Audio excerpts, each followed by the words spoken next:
All right, good evening, everyone. Hi, I'm Linda Grand. I'm a water conservation program manager with the city of Palo Alto. Excited to have you today on this Bosca Zoom webinar. Going to go over a couple logistics before we get into the class itself.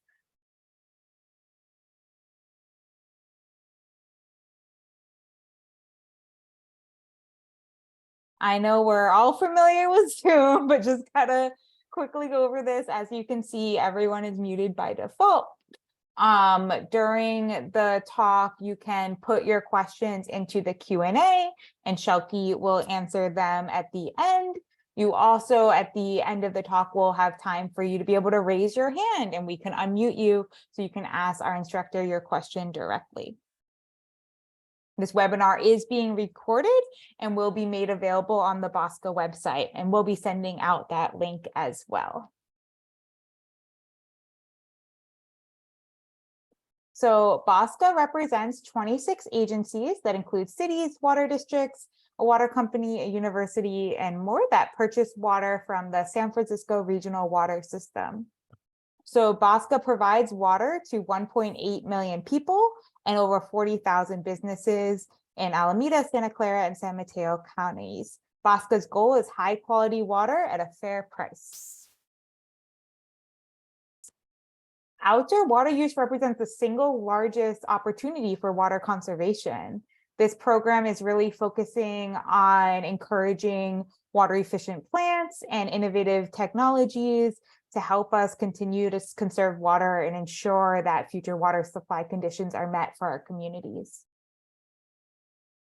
So here in Palo Alto, we partner with Valley Water on a variety of rebates. You can get up to $5,000, $4 per square foot, for converting your water guzzling lawn into drought tolerant plants. And you'll learn about the first steps to doing that today. We also partner with Valley Water on rain bale, cisterns, rain gardens rebate, and a gray water laundry to landscape system. So go to our website, cityofpaloalto.org/ways to save to learn more about these rebates. And we also recently launched WaterSmart. This is an online portal where you can log in and see your monthly water usage, get personalized tips and recommendations on how you can save water. It'll link to relevant rebates as well. So please log in, check out your water score on WaterSmart, shows how you're doing to similar households in Palo Alto. You can customize your profile, and it's a really great new fun tool that we recently launched. In addition, we want to let you know that we offer mulch and compost for free. So you can pick up mulch at Hopkins Tennis Courts in Mitchell Park. We also have year-round compost giveaways at Eleanor Party Community Garden. All information on these can be found on our website, but please feel free to reach out with any other ways that we can help you. If you are in the Bosca territory and not living in Palo Alto, Bosca does have a Lawn Be Gone rebate program that you can get $1 to $4 per square foot, converting lawn to drought tolerant plants. In addition, they offer a rain barrel rebate program as well. Bosca also has a smart irrigation controller program and rain garden program. So go to your utilities website, or you can go to bayareaconservation.org to learn what your water utility offers. As I mentioned, we partner with Valley Water, so there's some great resources on their website, watersavings.org, and also South Bay Green Gardens, which has landscape designs and other best practices. Join us for an upcoming classes. So this is our first class of this season. Excited to have everyone here. Join us next week to learn about tree selection, watering, and care. This will be also a Zoom class next week, May 3rd, 7 p.m. And then in Palo Alto, come in June, we're gonna have an in-person workshop on June 24th on spring water saving plant selection. Attendees will be able to actually create a succulent container garden to bring home. And then we'll have a Zoom rain garden workshop on June 29th. So please come back to learn more. And then these are all the other Bosca classes as well. More resources are available at bayareagardening.org. And now I am going to stop sharing and introduce our instructor. So Shelky Tao is a landscape designer and founder of waterefficientgardens.com, an online landscape design business that excels in low water and native plant garden designs. She is a sustainability-driven entrepreneur committed to developing beautiful water-saving and eco-friendly landscaping solutions.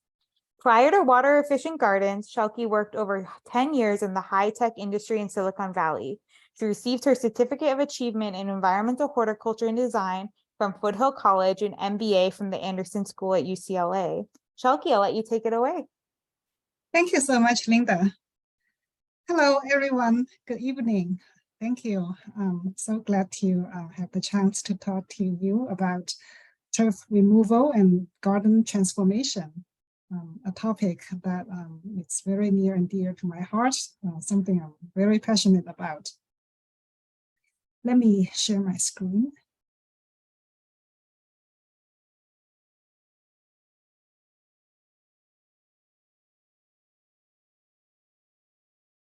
Okay, so we are going to talk about turf removal and garden transformation. So these are the items that we are going to look at tonight.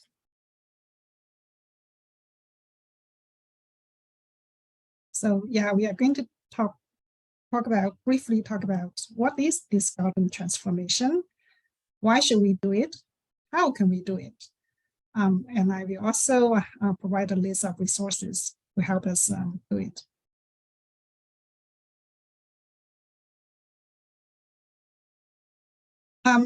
Before we go into the topic, I just want to show very quickly what a transformation is like. So as you can see, that's one such transformation. This lawn was in the backyard. It's a pretty big lawn, like up to 3,000 square feet. And then the owner just decided to take it out and put in a Jautaran garden. So that's how it came out. This is another one. As you could see, used to be this very green, lush lawn, and then they transformed into this very beautiful Jautaran garden. That's another one.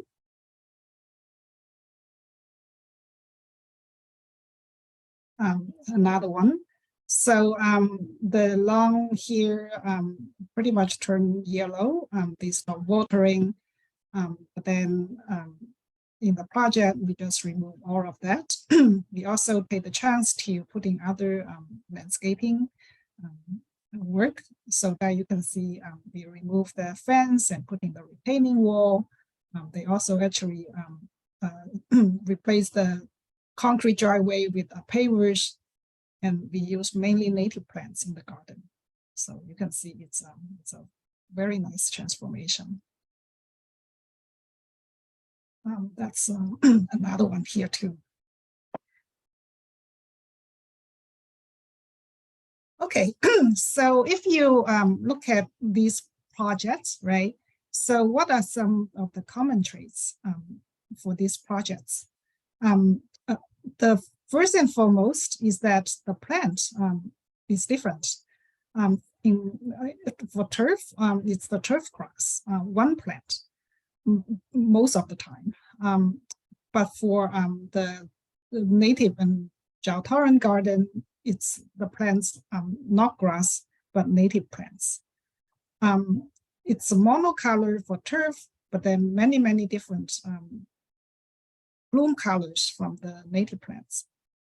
The turf doesn't attract pollinators. The native garden attract a lot. There is no bare soil usually. in the native garden, most of the spaces are covered by mulch. The native gardens will also have rain capture features, such as rain garden or dry riverbed. Another huge difference is that the irrigation methods for the system for the native garden is drip, but then for turf is sprinkler. So if we go back and look at the transformation projects we just looked at, so as you can see, these are the native plants and Jiao plants. That's lantana here, and then we also have a rain garden. Here can't see very well, but actually there is a downspout. So when it rains, just like what we had so many last couple months, the rainwater will just flow down and into this rain garden here, and then just from there just soak into the soil and replenish the groundwater. So this is a typical view of such a Jiao garden. So that's another example. So all these are native plants, and then there's a rain garden here. The downspout is right here. So the water just flows. We actually put in a pipe, and so the water is piped out to this rain garden here.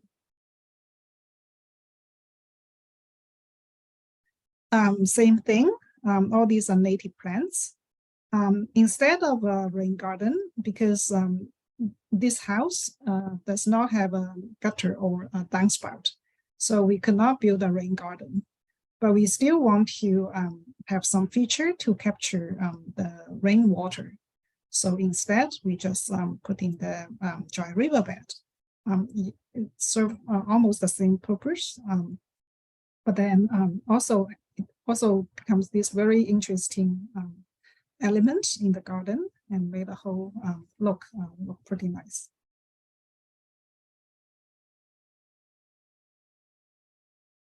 All native plants in the rain garden here it's connected to this downspout here.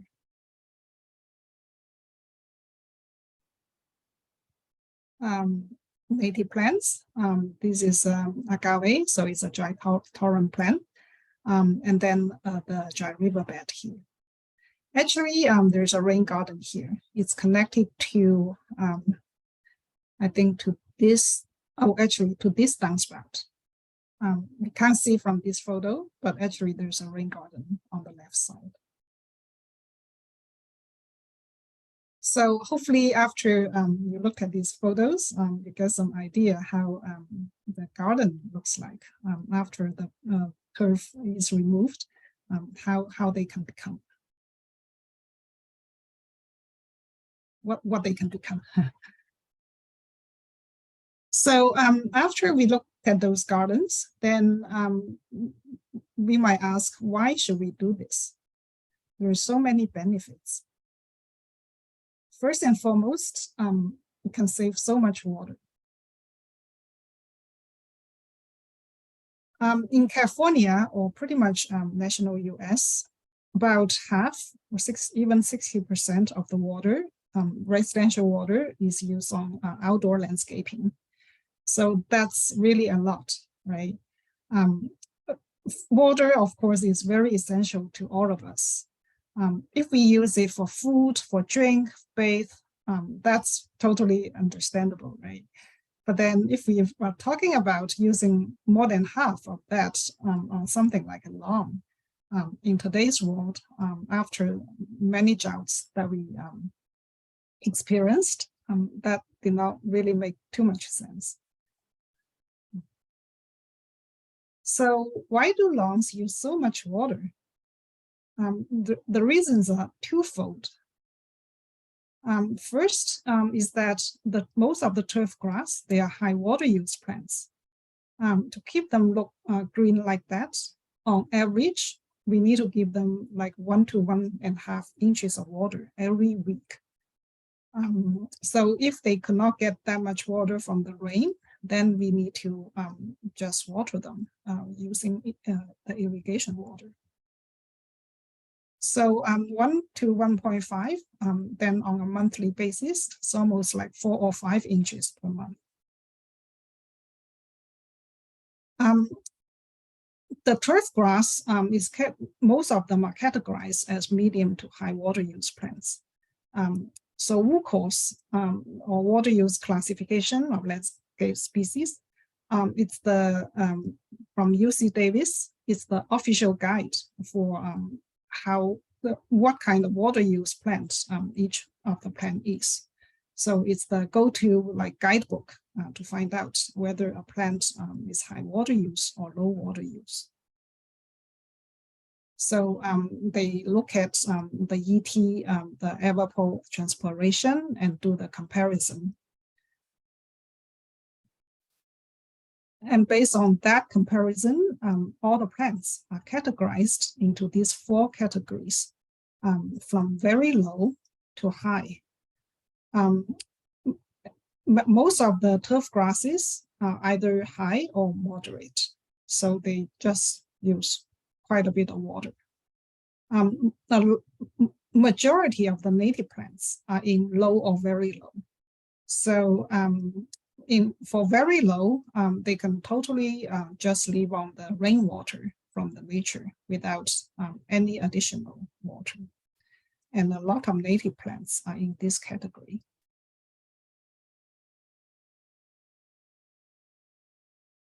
So this is one section of the chart of that big database. You can see based on the plant factor, all the plants, they are categorized into either moderate, very low, or low. From here, we can see that the silver lupine is a very low plant. It's native.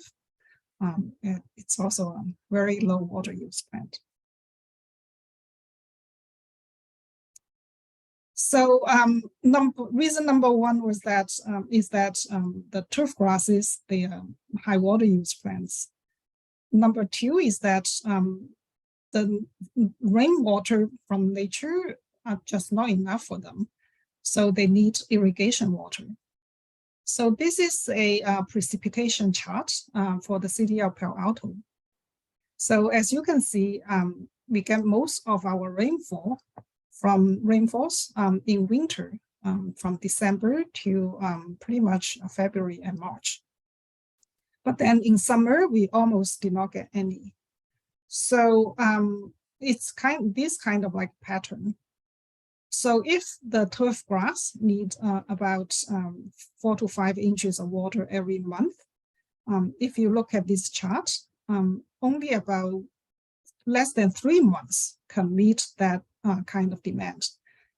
All the other 9 months or 10 months, that's not enough for the turf grasses, and we just need to give them additional water.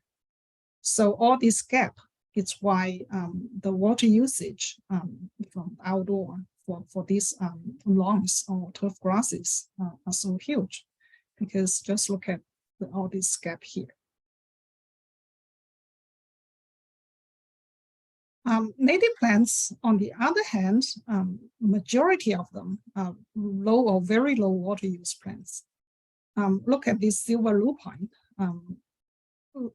It's hard to imagine that it can survive, right, in such a dry, arid place, but it does, and even blooms. So that just tells how little water they need to survive and grow.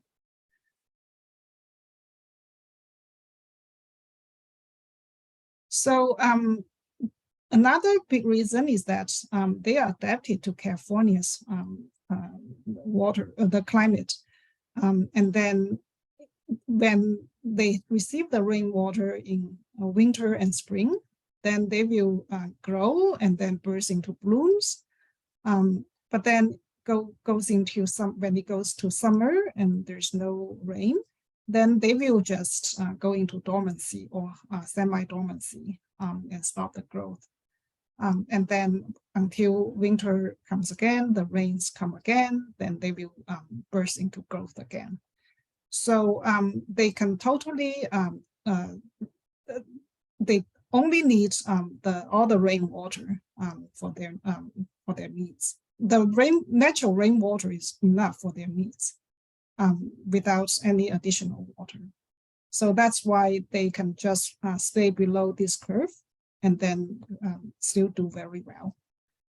So that's why we don't need to give them any additional water here.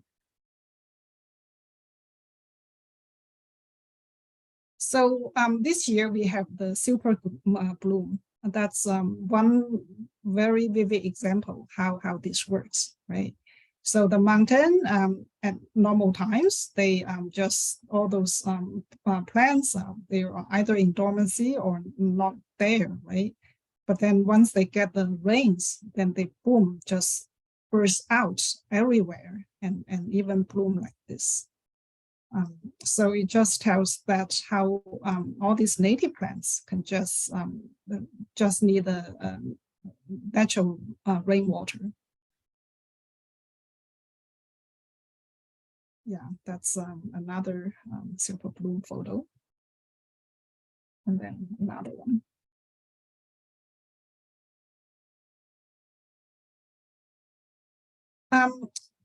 Some people might ask, well, we also have quite some drought-tolerant plants. Then maybe they are the same.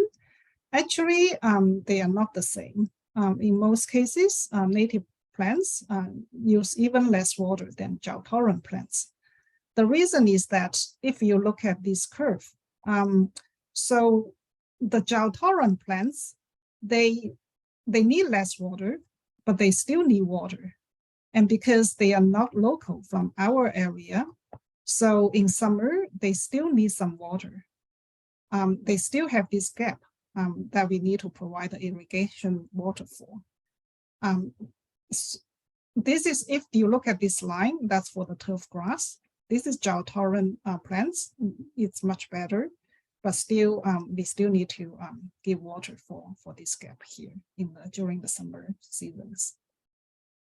That's why if we are trying to choose the plants and everything pretty much the same, we will say native plants is still better than drought-tolerant plants in most of the cases.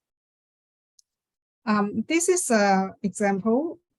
This is a Western rabbit, and that's the Eastern rabbit. They are sisters, but still the drought-tolerant, the really drought-tolerant one is the Western rabbit. It is extremely drought-tolerant. Eastern rabbit, it's drought-tolerant, but still needs more water than the Western one. So in our area, it's better that we plant the Western rabbit.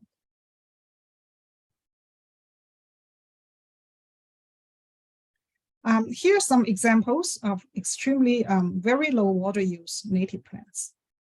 They all look great, use very little water, and are very good plant candidates if we are thinking about doing our garden.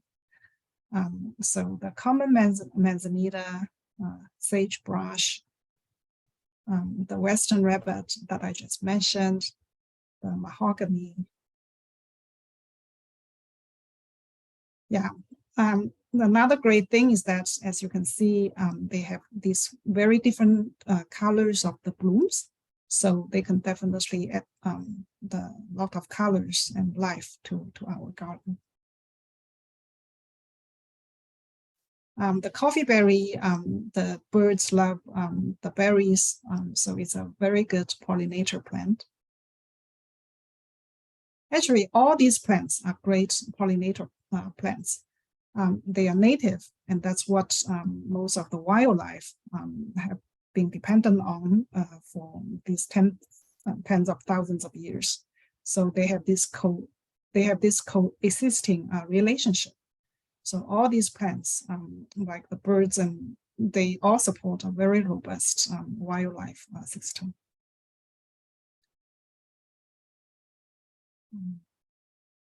The lupine is especially good. It supports something like up to 60 or 70 different types of moths. In addition to being extremely drought tolerant, as we just talked about.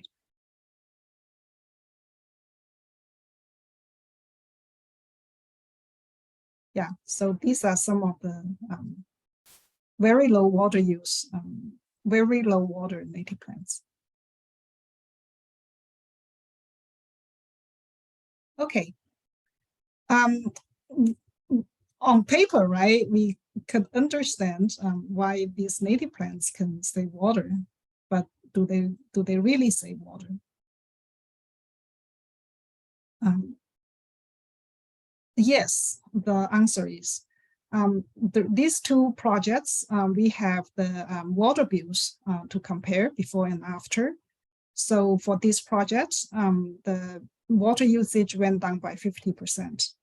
So that's year one. This is after and this is before. So that's the water reduction the garden was able to achieve. That's another one. And the overall household water usage decreased by 56%. And this is for the whole household. If you assume that the indoor water use pretty much stays flat, then all this water usage, this decrease actually all comes from outdoor. So it will be more than 56%, more like 60 or 70%. So yes, the answer is, if we remove the turf and put in the garden, then yes, we can achieve the water saving. Another very big benefit is that the native gardens support biodiversity. In the Western US, the monarch butterfly population in the last 20 years have declined by like more than 99%, a very sad fact. And if we do not like put in enough, do enough, they might really go extinct. One of the things we all can do in our garden is to plant these native milkweeds. This is a showy milkweed. And so we plant a couple here, I think about 5 to 7 here.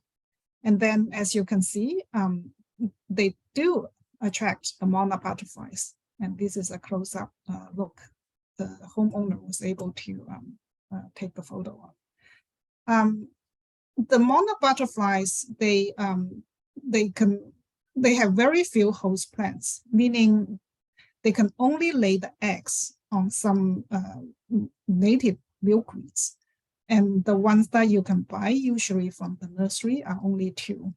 The narrow leaf milkweed, like this one here. Another one is showy milkweed.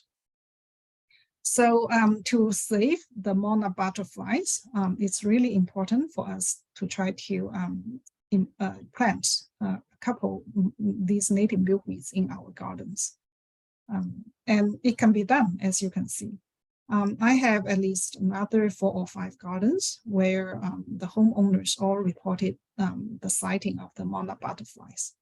So once we put them in, put these native milkweeds in, the monarch butterflies, they do come. So it's pretty much up to us when we plant and install our garden that we include these native milkweeds. The native gardens, they really just attract all kinds of like pollinators, the bees, the birds, and many others.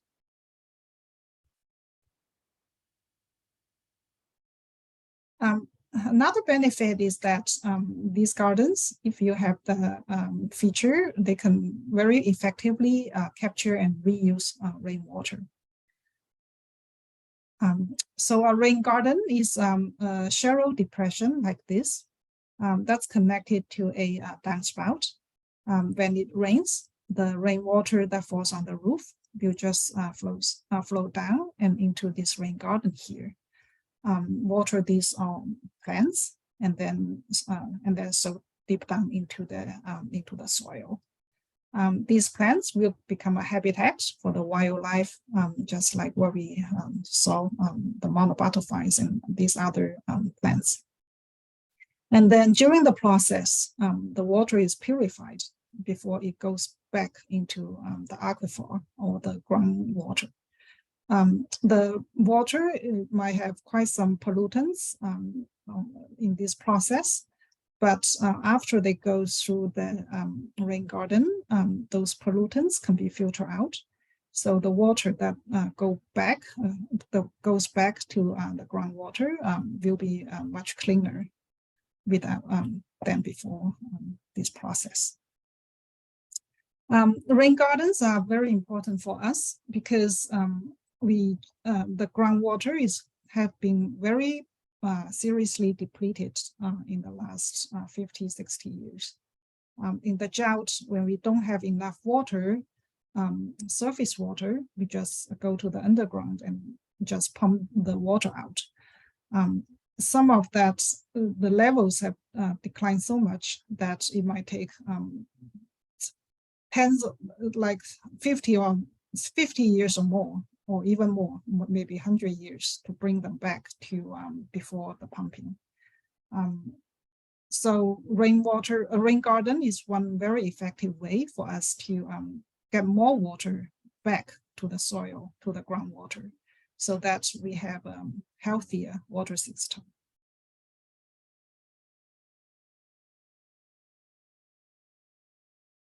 So this is a rain garden right here. It's connected to this downspout. As you can see, then it water all these native plants. Then it become a very good habitat for the pollinators. I think I have a small clip here.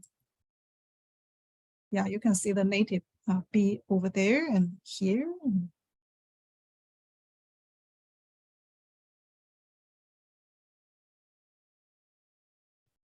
Yeah, so it's just something very, very nice all around for the environment, beautiful colors for us to enjoy.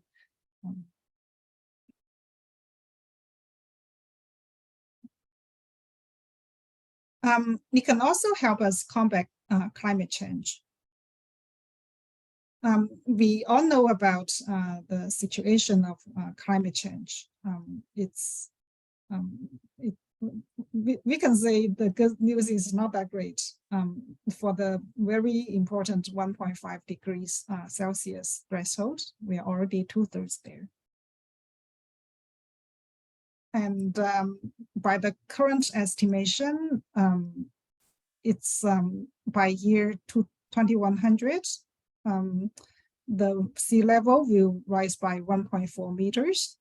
And in Santa Clara County, this number of people will be impacted. Anyhow, it's something no one would like to see.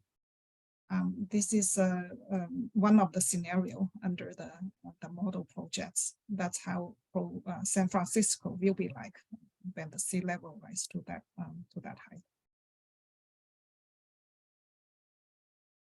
To change that, we need to cut down the carbon by 45%.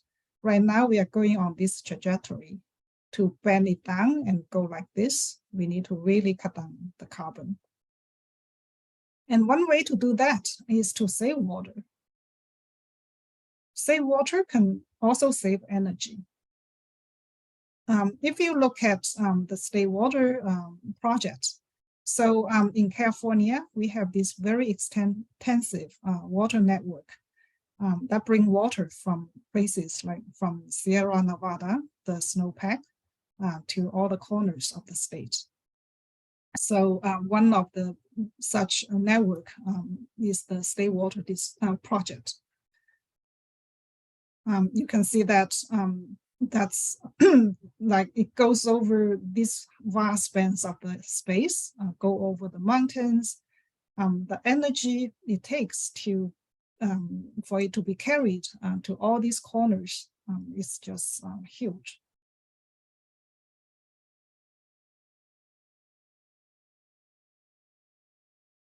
So it's estimated that the energy it takes the Stay Water project uses, it's equivalent about 2 to 3% of all electricity consumed in California. So to provide a Southern California household with the amount of the Stay Water project water for 4.5 days, it will take the same amount of electricity that a household uses during 5 months. So if that household say water of 4.5 days, the 4.5 days worth of water, then it's equivalent to the electricity they can save for 5 months. So as you can see, when we save water, we really can save energy. And with that, we can also really reduce the carbon that's come along with energy generation. Another way is that we can reduce the gas use. This equipment, we call them gas-powered lawn equipment.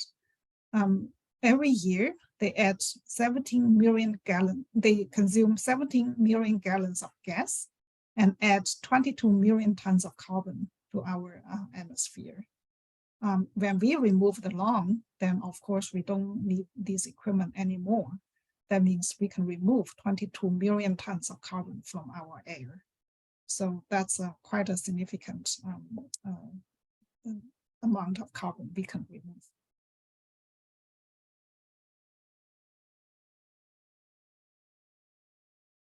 The native gardens can also help us help the environment absorb more carbon. So it does it in 2 ways. One is that the trees. Trees, we all know, is the most, it can absorb most carbon. It takes carbon and then by the photosynthesis process and transform that into oxygen that we rely on, that we breathe. So tree is the number one weapon, number one matter that we have that can transform this carbon. Another way is that these native plants, they tend to have very deep root systems compared to non-natives.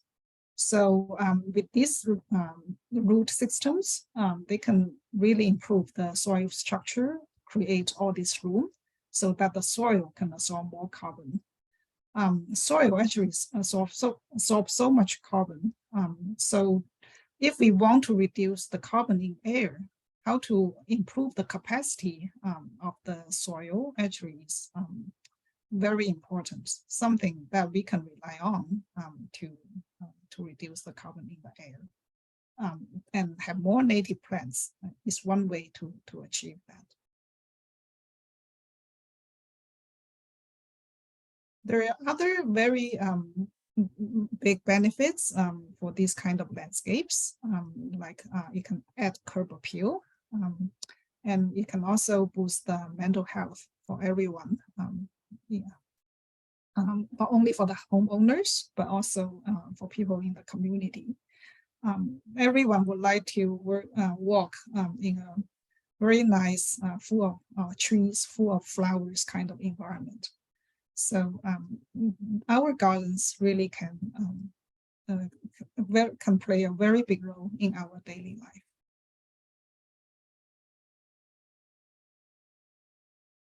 So we talk about all these benefits, that why we should do it. So how should we go about doing it? First and foremost, I think everyone can do it.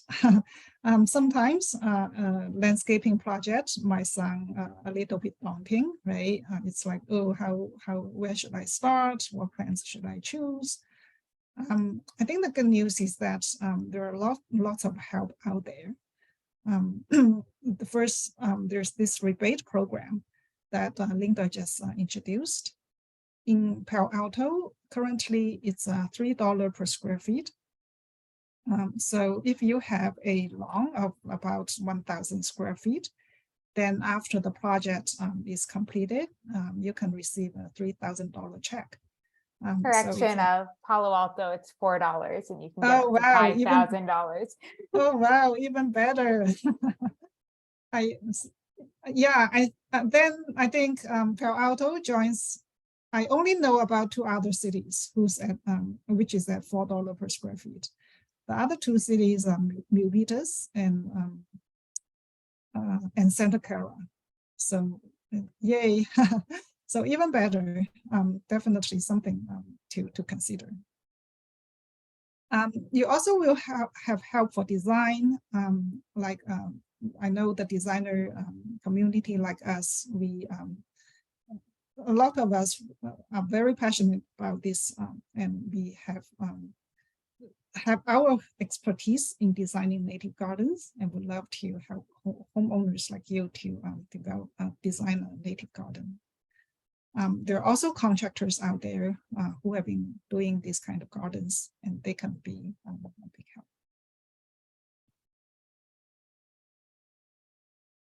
So when you take on such a project, the first step is that do a site analysis. There's some basic facts like how big is your yard, what's your house's or the yard's orientation, whether it's sun or shade. So those are the basic information that will inform our choice for the plants. And then you can think about what you want to achieve with your new garden. Do you want to just like enjoy it as a view? Do you want to have a sitting area? Do you want to have a party, use it as a party space? So these will also kind of like inform how we would like to design the garden. So this is a project that I designed. It's a HOA. As you can see, this is a lawn that the homeowner wanted to remove because it's a HOA. So they have some specific requirements, like all the plants must be under 2 feet low, and then I think I remember that's the main one, especially like in the window, when you look outside of the window, there can be no tall plants that block the view. So that's the HOA requirement. Then the site itself, as you can see, it's in pretty much a full sun kind of like spot.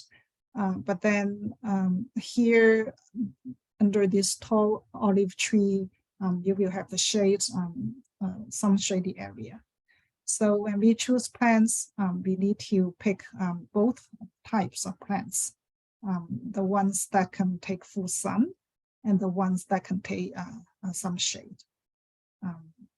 Also, like when we think about designing this area, the plants for this area must be very low, but then on the 2 sides of the window, we can have some taller plants to kind of like to be the flank for flanking this window here and cover the wall space.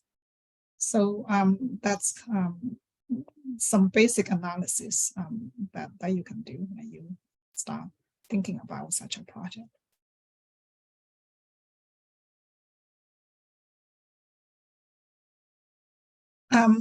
Then comes the really fun one, is that decide on the plant palette. To qualify for the rebate, you must choose the plants from this list of valley waters. It's a very big list. It has something like over 3,000 plants. As you can see, it indicates whether it's a native plant or not. and also the square footage, the coverage of that plant when it matures. So to receive the rebate, one of the most critical requirements is that for all the plants, when you add the coverages together, that must be at least 50% of your lawn size.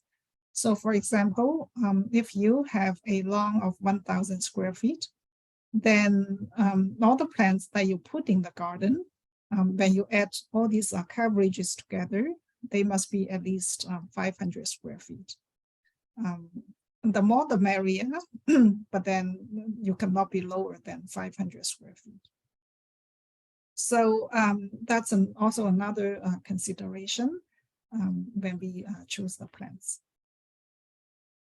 On my website, I actually have this garden style quiz that kind of like help you decide on which garden styles that you would like rain garden or native garden, or succulent garden or pollinator garden.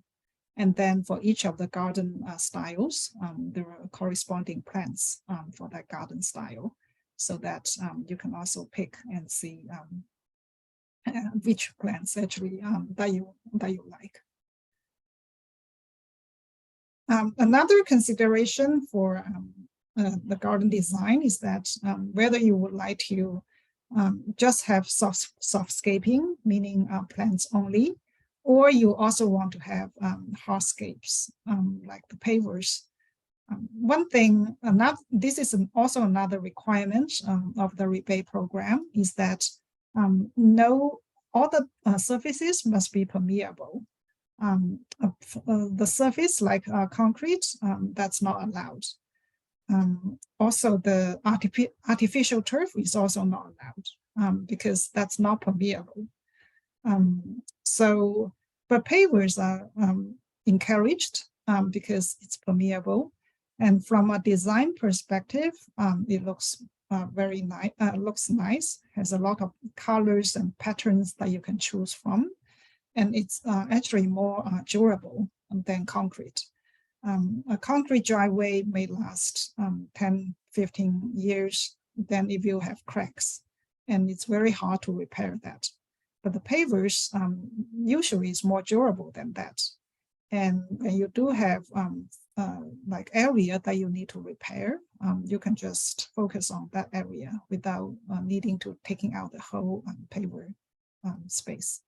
So that's another like good benefits of the pavers as a landscape choice. DG is also a good choice, the decomposed granite. It's the sandy area you usually see in parks. So basically, it's what its name indicates: decomposed granite or sand.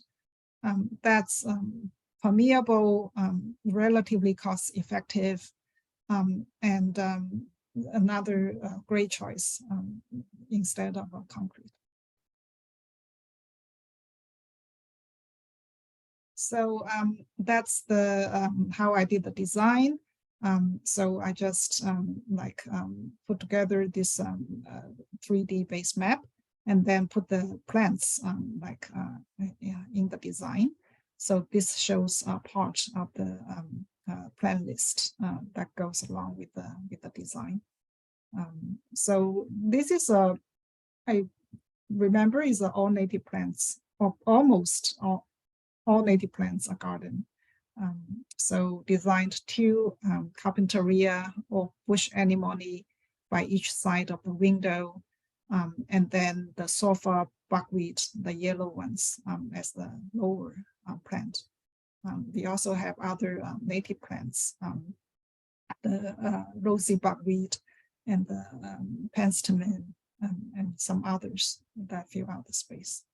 The garden actually filled out very nicely, and the homeowner was very happy with it.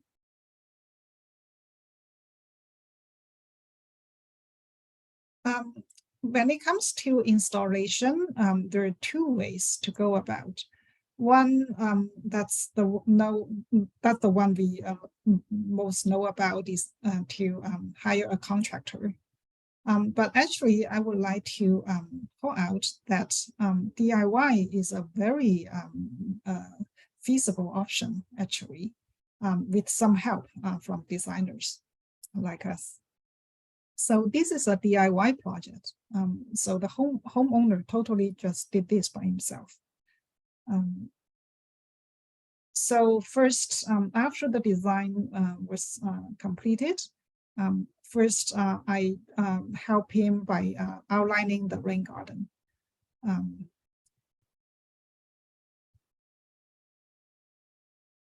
And then he dug the channel, the homeowner, and the rain garden. And after that, he did the she mulching.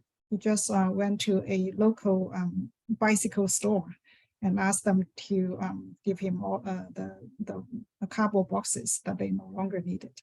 So he said he got a lot, more than enough. So he just went ahead and just covered the whole space with cardboard boxes like that. And after just a couple of weeks, then he added the mulch and the pebbles, and it looks like this.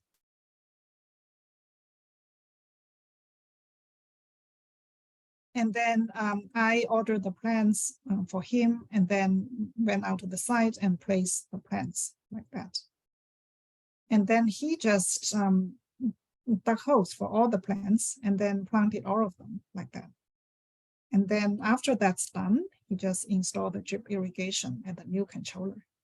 And boom, that's how the garden looks like. Pretty nice.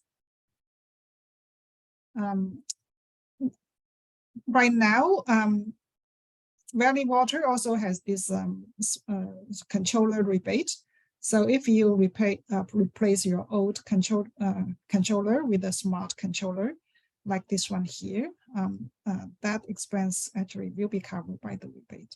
So that's another good item to have. So that's the drip irrigation.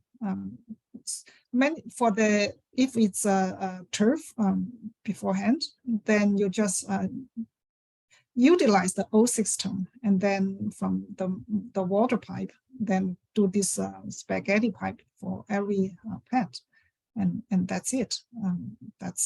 You don't need to dig out the whole system at all. Just keep it, and then change the sprinkler to drip like that. So the homeowner did that, and we sent all the photos, all the information, and very quickly he received the check, the rebate check. So DIY is also a very viable option. I have another client. He has this DIY party. So after we finished the design, he just invited his friends. His parents happened to was visiting them at that time, so his parents also joined in. So there was this big party. The friends came. They just I placed all the plants like this for them.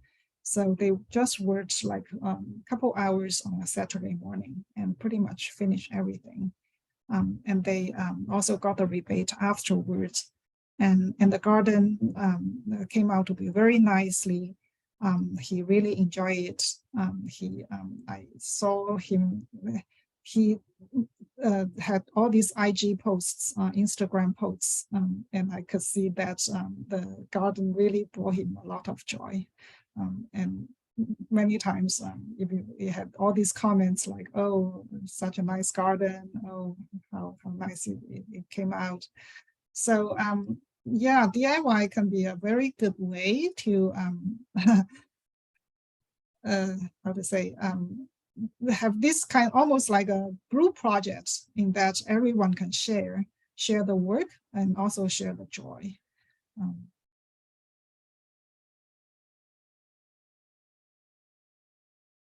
So here are some resources. for designing such a garden. The Growing Native Garden Tour, Natives Garden Tour is a great one. I think for South Bay, Palo Alto, that's already done. But East Bay, I think they are just going to do it in the next week or the weekend of May the 6th, I think. So if you haven't done the South Bay one and you will be available in the next weekend, definitely check them out. There is no other better education than going out to see the native gardens up close. You will also have the plant list, so you will see how they really look like in a garden and learn so much about the plants and the garden. So highly recommend the Growing Native Garden Tour. It's held every year in springtime. So just go to the website and register. The second resource, Calscape.org. So that's the biggest, most comprehensive list of all the California native plants.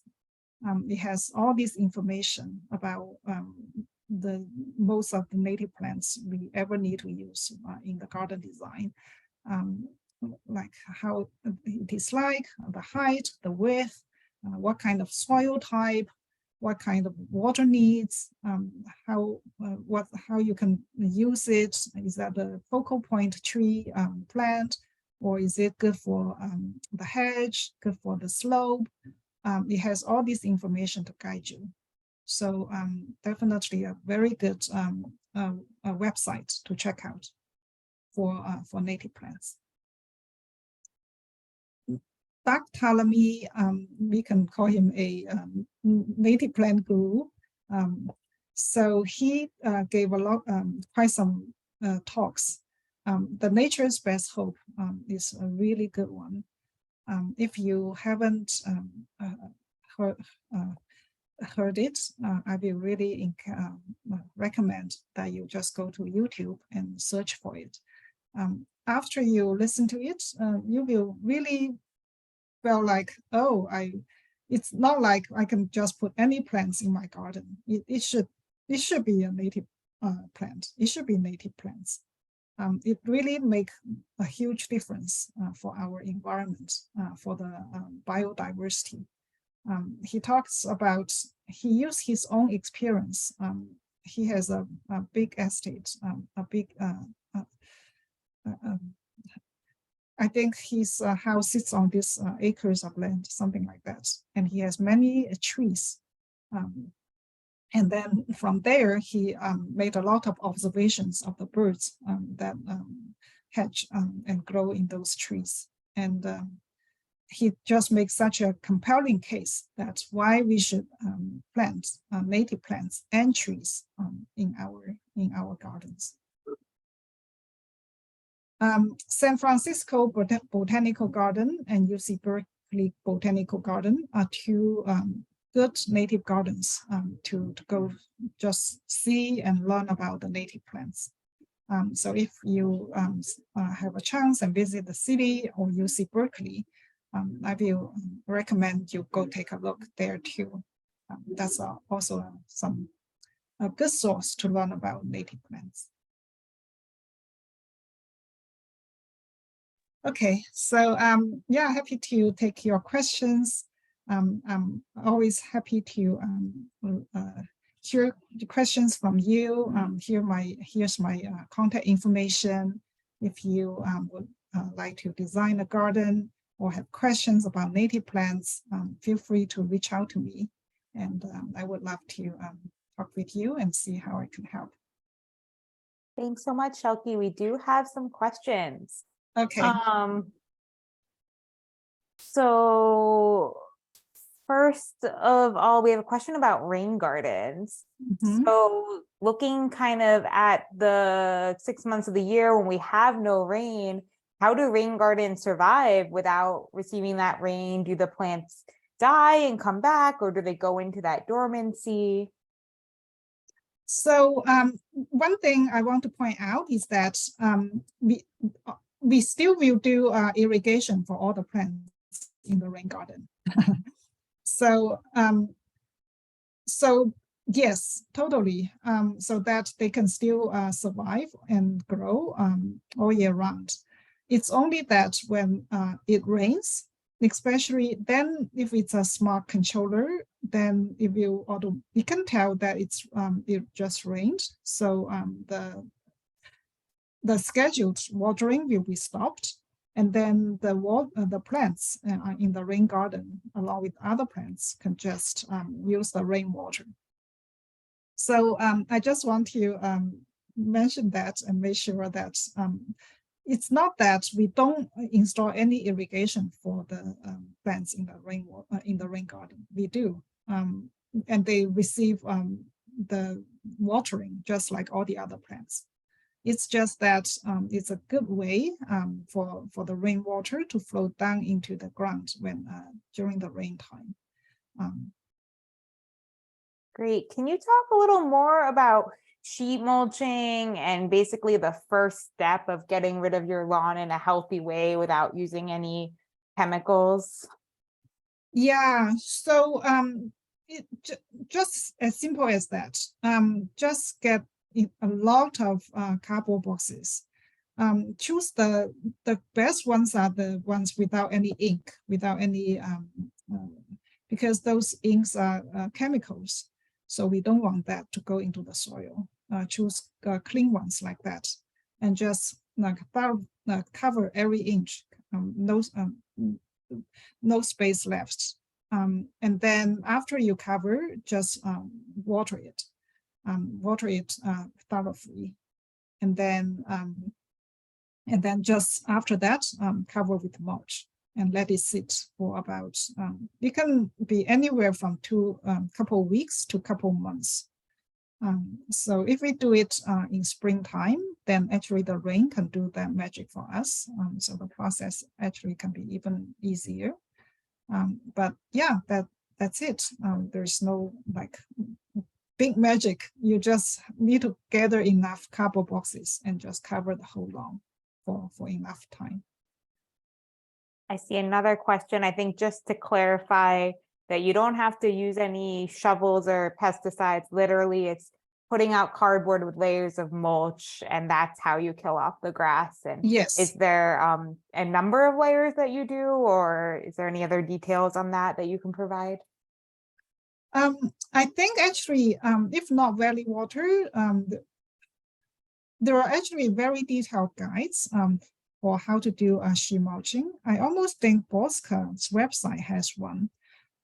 So let me, how about this? I can go search for it, and I can send to you, Linda, and maybe you can send out as the information for the participants. Sure, and I'll put a link that I found on Lawn to Garden in the chat as well. Yeah, we can definitely follow up with more resources about sheet mulching, but that is the most environmentally friendly way to start your lawn conversion. Great. We had a question about irrigation. So Janet said that the previous owners of their home installed an underground lawn watering system, and they don't know much about it. How do they handle that when they do this conversion? They don't know much about the irrigation. Is that what they said? It's a mesh of tubes, and they don't know what the system looks like, and they don't want to damage the tubes.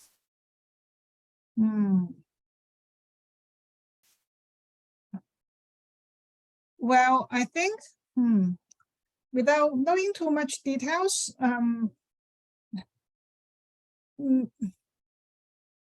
maybe it would be beneficial if some like a contractor can go and just like try to dig out a little bit and find out how those pipes are laid and just get a basic picture.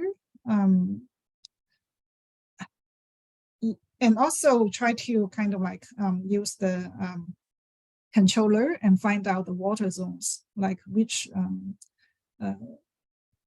switch, which station is for which zone, so that have a basic understanding of the current irrigation system. Yeah, without seeing the actual place, I don't know what else I can I can answer. I think the best way is to have someone go out and take a look. I would just add to that, Janet, that Valley Water does offer free water-wise outdoor surveys. So I suggest signing up for that. Someone can come to your house and look at the system, and maybe they can provide some ideas before hiring a contractor. They can maybe look at the controller and provide some suggestions. So please check. I'll put that link in the chat as well, but it's a free irrigation checkup offered by Valley Water. Oh, hey, great. Moving onwards. And feel free to raise your hand, anyone. I know you, thanks for putting questions in the Q&A, but if you want to ask Shelky yourself, feel free to raise your hand and I can unmute you. I think we have a couple questions on cost. So going back to the beginning of your presentation, do you have cost estimates for some of those designs that we were re-landscaped? And then on the same idea of cost, thinking about a $4 per square foot rebate that goes up to $5,000 in Palo Alto, how much of the cost would you think that could cover? So as we're kind of thinking about these gardens and cost and rebates, is there like some ideas of ranges that you can give and the percentages of how the rebate can help?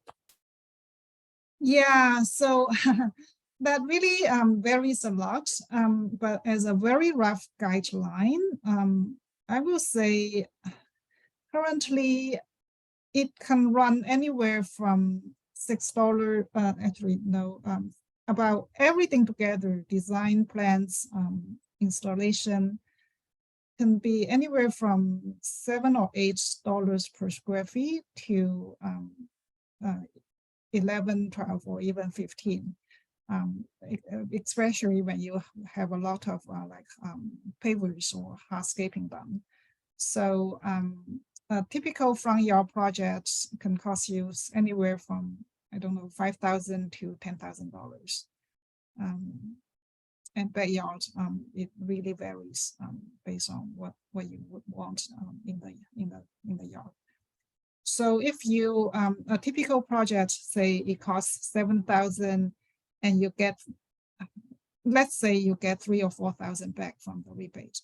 So your net payment is about $4,000-ish.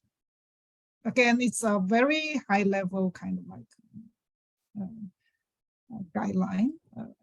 Every project, of course, is very different, and the cost might vary. That makes sense. And I know when people decide to hand water, that can save money, or do it yourself as well.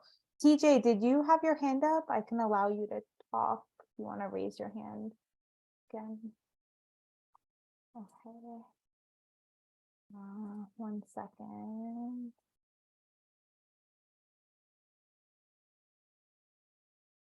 You should be allowed to talk now if you want to unmute yourself. Yes, that's fine. Can you hear me? Yes. Okay, great. I wasn't sure if you could see my questions here, but can rain gardens exist near succulent gardens? I'm new to this rain garden thing. I haven't done any research on it, so I'm not familiar. Yes, totally. So actually, many times I design gardens with several styles altogether. This is not very, this is kind of small, but that's a succulent. It's a native dahlia. So yeah, and this is a rain garden right here. You can totally have a rain garden here and a succulent garden right next to it. That's totally fine. The rainwater will just flow into this area. All the other places, just normal, just any garden space. You would not want to put the succulent into the rain garden because they don't like that kind of wet soil. But then outside of it, yeah, no problem. I've done quite a lot of such mixed style designs. So I'd like to understand, the rainwater garden goes deep down and what's the question? It goes deep down. Is there what is it, like some sort of material? I'm looking at the edging and it looks like there might be something there. Is that all? What is that? Oh, Is- it's just the pebbles. Oh, Us- okay. Yeah, usually after we putting the plants, we will cover the whole space with pebbles. It's just a way to prevent erosion, really. Okay, so then can you put them on a slope? I have a slope. And so I'm trying to understand, it's, you know, can a rain garden be added inside of a slope or built into a slope? If the slope is not too steep, then yeah. But if it's too steep, then maybe not so much. A little bit slope is good because it helps the water to flow into it. A lot of front yards, actually, they do have this very slight natural, this slight slope from the house to the sidewalk. So makes it a good candidate to put in the rain garden, because that way the rainwater will just flow into it during rain time. And in those, for that, we can also put this bomb around it so that the water will not overflow. But if the slope is too steep, then maybe not, because that's too hard to prevent the water from coming out. How steep is the slope you are talking about? I don't even know how you measure the steepness of a slope, honestly. Like this is actually is very flat. I think so. It's so it just goes down. It's yeah, I don't know how to even describe it if I don't know how to, I don't know in terms of numbers, or it's more steep. It's got more of a curve than this thing that what you're showing us, the garden you're showing us. But I can't determine that, kind of incline. Wait, let's see. Like this is too steep for a rain garden. Okay. I don't think it's as steep as that. I thought there was something that you showed, but it's maybe the one on the right. I know they're the same homes, but looks like it's a little steeper once, because maybe you did some raising of the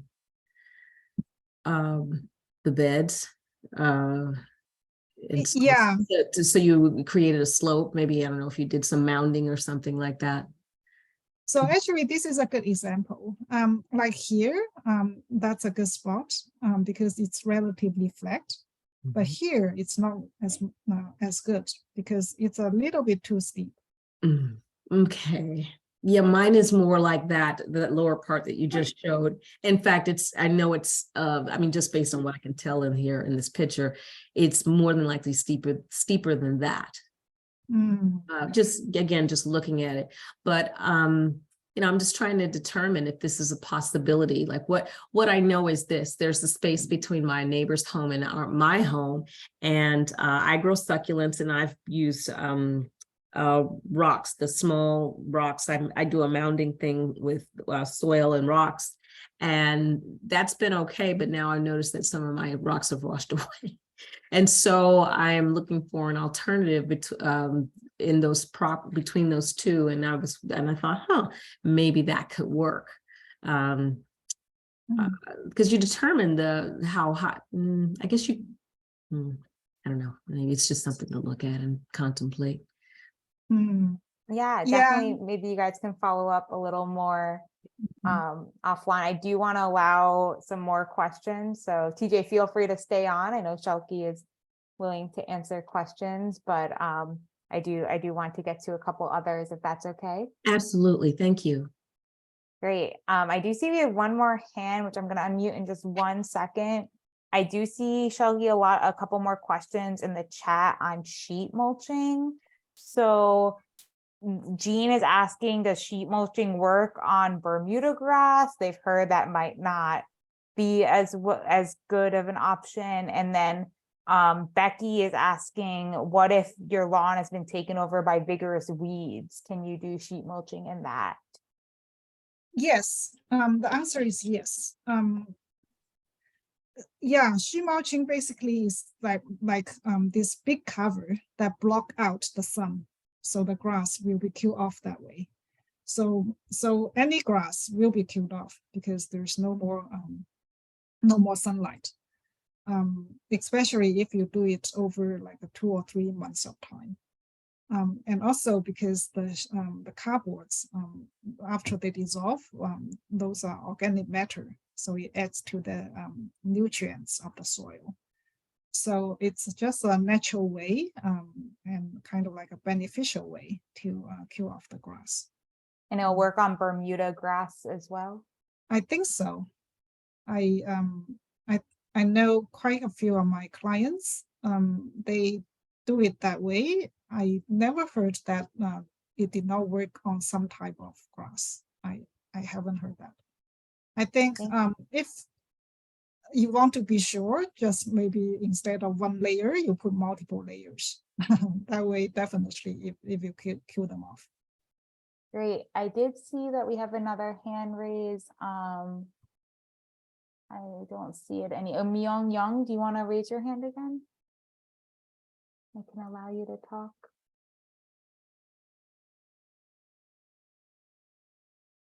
I'll just click.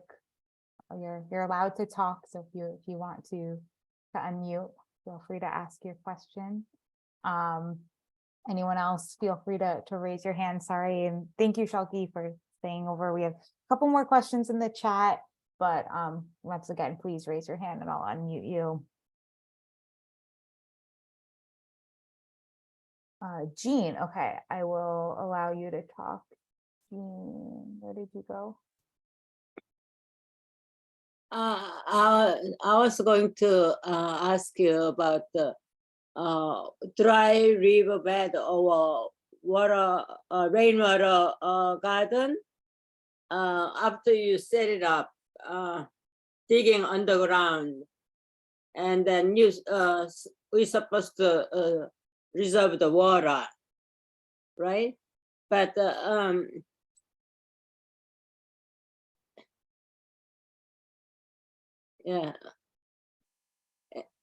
yeah, right. We're supposed to reserve the water. Do we need to check once in a while that the water garden, water garden, we reserve the water? So do we need to clean up or checking that is still, do we need to check this still they are functioning okay or not? Water maybe doesn't flow fully, maybe clog some around here, then goes too close to house or house to ground or something? Yeah, so these are good questions. Yes. So several one by one. One is that there are guidelines or regulations around building of the rain garden. One is that it needs to be at least 10 feet away from the foundation of the house. So you are not allowed to build it like right next to the house. So it needs to be at least 10 feet. And then from the sidewalk, it's at least 3 feet. From the property line, it's 5 feet. Yeah. So that answers the first part. The second part is that do you need to do a regular checkup to make sure the water can sink down? So actually, I want to say that before you dig the rain garden, actually it's a good habit, a good thing to first check whether that spot is the good spot.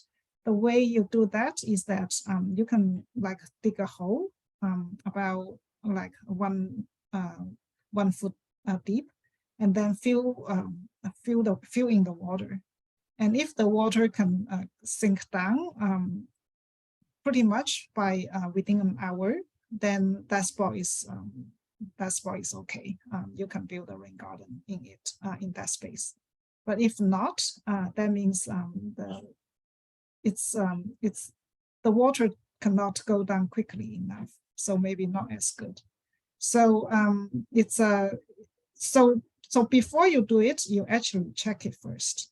But once it's confirmed that the water actually can slow down, then that's fine. You don't need to check it every year. I started designing rain garden 6-7 years back, and to date, everyone's still working very well. Haven't heard one client telling me that it did not work or something. In my experience, actually the soil is so dry. All the rainwater, pretty much all that rainwater, we all knew the storms in the last couple of months, right? They pretty much just slow down, even when it just come to this point before it even reached the rain garden. So, but anyhow, the point you raise is a good one, that it's important to know the soil condition before we decide whether it's the right spot for the rain garden. Thank you. Great. And I just want to highlight that we do also partner with Valley Water on a rain garden rebate where you can get up to $600. Jean, did you have your hand raised too? Wow, that's new to me. I only knew they gave $300. Now it doubles to 600. In Palo Alto and Milpitas. Oh, wow, very nice. Definitely another reason to include a rain garden in your garden. We have a question in the chat about green cover, like more drought tolerant green covers to replace the turf. Is mini clover a good option, or is there a different option you suggest of kind of keeping that green color but not having turf, other native grasses? I only know one that qualifies for rebate, and it's a somewhat long-like. It's called Diamondia or silver carpet. So it's this very flat, a silverish, almost grass-like, but very low, just like a ground cover, and that still qualifies you for the rebate. So that's one option I know. There are several other options. Grapia, that's a new kind of like grass type that the grass companies develop in recent years as the answer for the drought. But that one, very water would not provide, would not give the rebate for. So, and then if I know of several others that have, it's more or less called native grass. It's supposed to be more drought tolerant, and also give you that long like. It's just that you won't get rebates if you install those. Thank you. What is the best time of year to get started? When should you start your plans, apply for the rebate, and when should you actually do the planting? I would say almost every season is a good season. Maybe with the exception, maybe just the hot summer, because all the other seasons, then especially fall and winter, in our climate, that's when we receive most of the rainfall, especially fall. So it really helped them get established, and also a lot of them will actually bloom in coming spring. Spring too, with the rain, with the temperature not too hot, it's also a pretty good season. Yeah, I've designed many projects. In every season I have done projects. I would say it's like maybe with the exception of the hot summer months, every season is a feasible season. Great. Sue is saying that she's looking at the plant list and doesn't know what works well and what in shade. there's some big trees on the property that causes a lot of shade. Is there any resources you suggest to look up the sun and shade requirements? The Cowscape, for native plants. They indicate whether the plant likes full sun, part shade, or full shade. So Great. that's the place to look up. Paul is asking if any of the drought tolerant plants attract snails. I haven't heard about that. No, I have designed many native plants. Never ever heard about that. Not that I know of. But again, check. A good place to check is Cowscape. They would mention it. What about city trees? Will they get enough water once this native landscape is installed? And we definitely want to encourage everyone to continue watering your trees. Yeah, definitely trees are so important. I think that has to do with the irrigation. So when we install this kind of like Jaotaran and gardens, we will give extra water to the trees. We usually put it on a separate station in the controller so that it has its own watering schedule. So once every 2 months or 3 months, we will give the tree a deep watering. And we can also do like the ring-like piping so that it's just not like 1 or 2 points. It's like this big circle around it or several big circles, the ring, the irrigation ring, so that the water can really cover, pretty much cover the root zone. Great. I see TJ had another question of what are the layers in a rain garden? Water bill layers. What are the layers? Oh, what are the layers? Oh, Sorry. no, I know. So another big benefit for the rain garden, which I did not mention in the talk, is actually it can make this really good quality rich soil after years of after years of the rainwater with the plants, the roots, all the bacteria, micro organisms, the work, the good soil can come out of it after in a rain garden after all these years. If you talk about soils, I know some people would like to put in compost as like the one big layer. Again, that will help make the soil I just mentioned. Sometimes we call it the black gold. That's how precious, how valuable those kind of soil is. And the rain garden is a good place to make that kind of black gold. I know many rain gardens we will put in like about half depth. Half of the depth will be the compost, so that it just can make sure of the good drainage and also become this base of this black gold kind of like soil.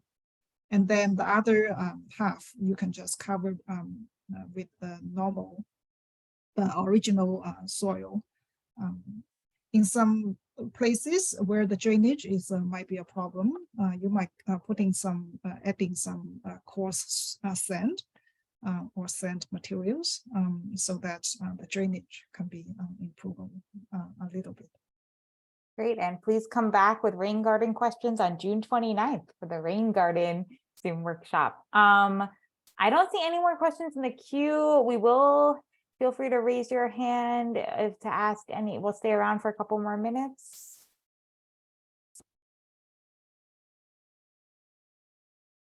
Thank you everyone for joining. This will be recorded and posted, and please join us for future classes next week on trees. Thank you. Thank you, everyone.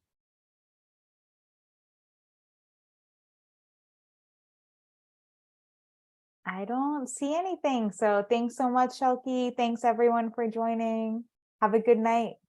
Thank you. Good night.